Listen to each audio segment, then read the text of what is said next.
Olá, que prazer estar aqui com vocês mais uma vez nesse programa abençoado. Tudo bem, professor? Tudo bem, Deise. Nós realmente nos sentimos honrados de estarmos aqui com você, telespectador.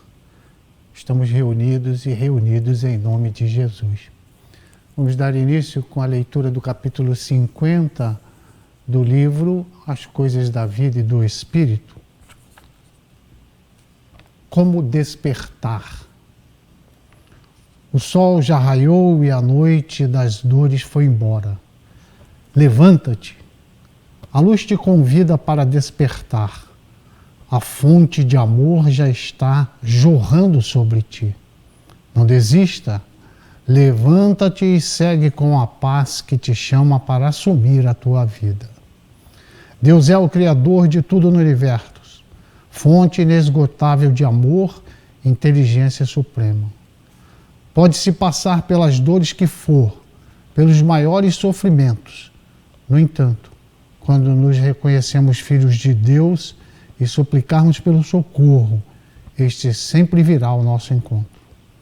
Só passamos pelos dissabores, pelas provas amargas, pela nossa própria ignorância. Jesus nos disse que quando um filho pede um pão, seu pai não lhe dá uma pedra.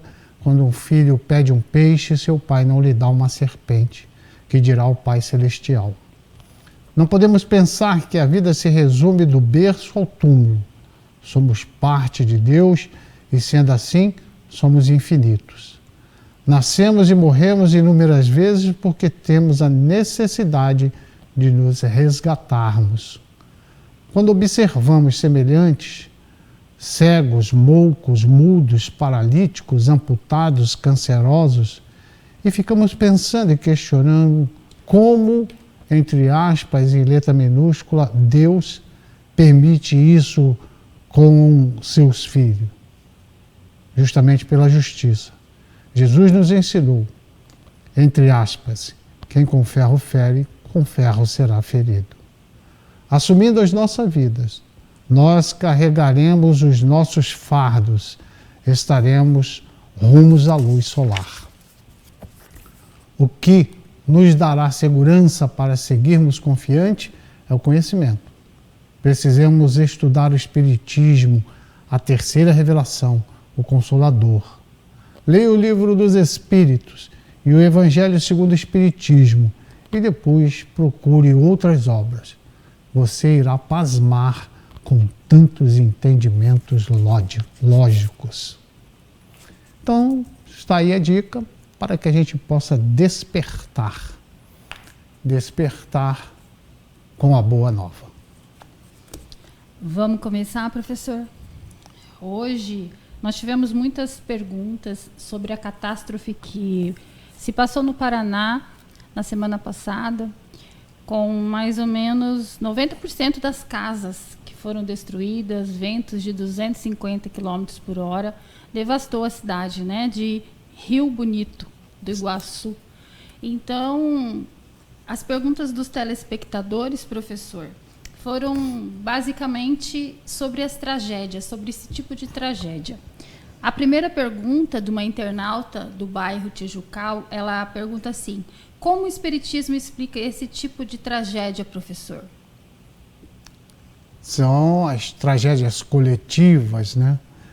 E como que gente tão boas, gente tão pacíficas podem sofrer com isso ou com aquilo. Nós temos que entender que nós somos os criadores das nossas próprias dificuldades, que nós temos que nos resgatarmos individualmente. Muitas das vezes as provas, as expiações, ou chamados como o hinduísmo com os karmas, eles podem ser coletivos. Mas existe um psicoímã, aquele que vai atraindo para um lugar ou para uma determinada situação para que possa haver o resgate coletivo. Vamos lembrar aqui de início tragédias anteriores. Edifício Strauss em São Paulo, edifício Joelma, o acidente com o avião da TAM, que por infelicidade também foi de encontro ao próprio prédio da TAM, que tinha combustível e tudo mais, e que queimou tantos corpos, tanta gente se perderam. Gente de outras nações, de outros lugares, vão se reunindo. Isso é importante, porque, como eu disse, esse psicoímã que a divindade usa para trazer para um só lugar. A menina Rebeca ligou para o seu pai de dentro do avião para lhe agradecer a viagem para São Paulo, como ela estava muito feliz que o pai era o melhor pai do mundo. Ela estava dentro do avião da TAM. E por que que alguns não embarcaram? Ainda quando, para embarcar, um casal com um filho pequeno foi entrar e não tinha vaga no avião. Só tinha vaga para mais um.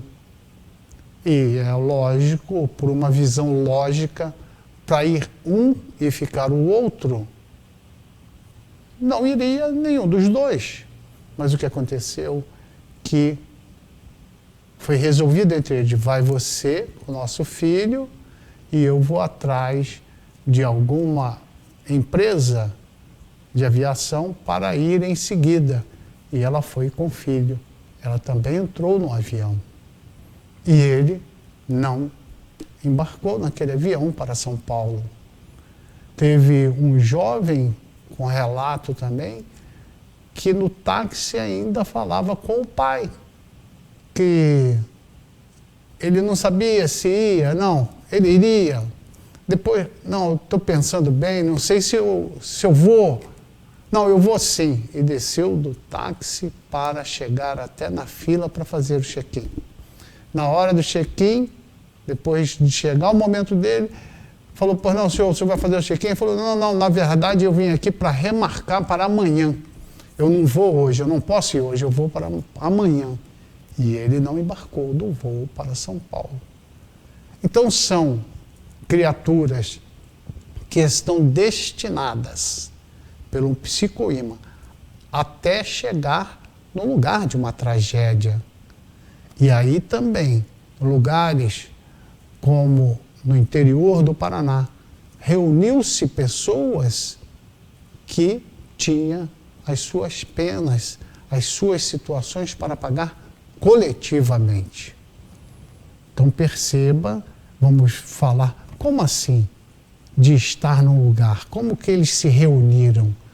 Nós podemos ver lá no tempo de Roma, quando o que seria feito naquele dia da comemoração para o imperador, para o César e tal.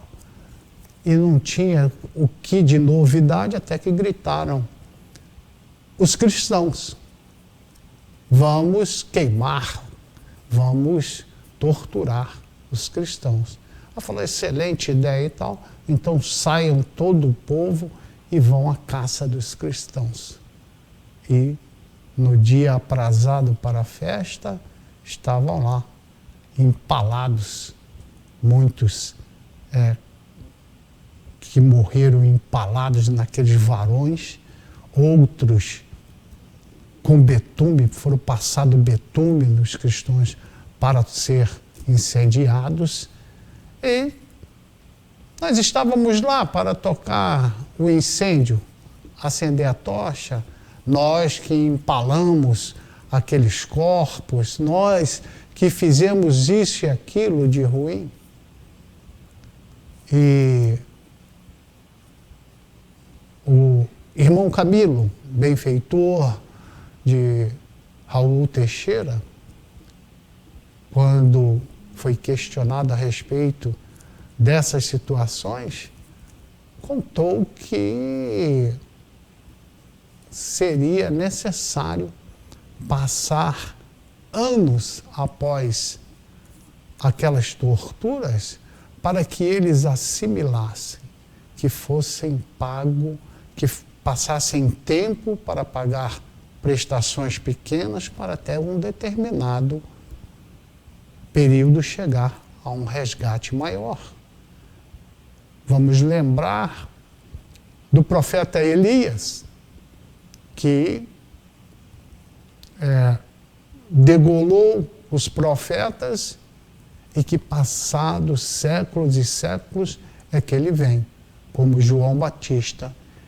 E há um homem de bem, que só fazia o bem, que preparou o caminho para Jesus, sendo inclusive primo de Jesus, mas foi degolado para reajustar a lei, se resgatar. E voltando nesses que vão para o lugar onde estão se reunindo no psicoíma, porque uns não entraram. Quando nós em desdobramento, ou seja, no sono, nós estamos sendo avisados, preparados do que irá acontecer conosco. Então a gente, com essa aceitação, a gente vai se encaminhando para aquilo, para o nosso vestibular, para irmos fazer a prova, para que a gente possa passar para um estágio melhor. E aqueles que não devem estar lá, eles começam a sentir uma energia contrária entre ele ir e aquela energia contrária de que ele não deva entrar ali. Então, são coisas fantásticas da gente entender. Lembrando sempre que Deus não erra. As dificuldades que nós criamos para conosco mesmo, que nós temos que nos auto-resgatar, Deus assim o faz.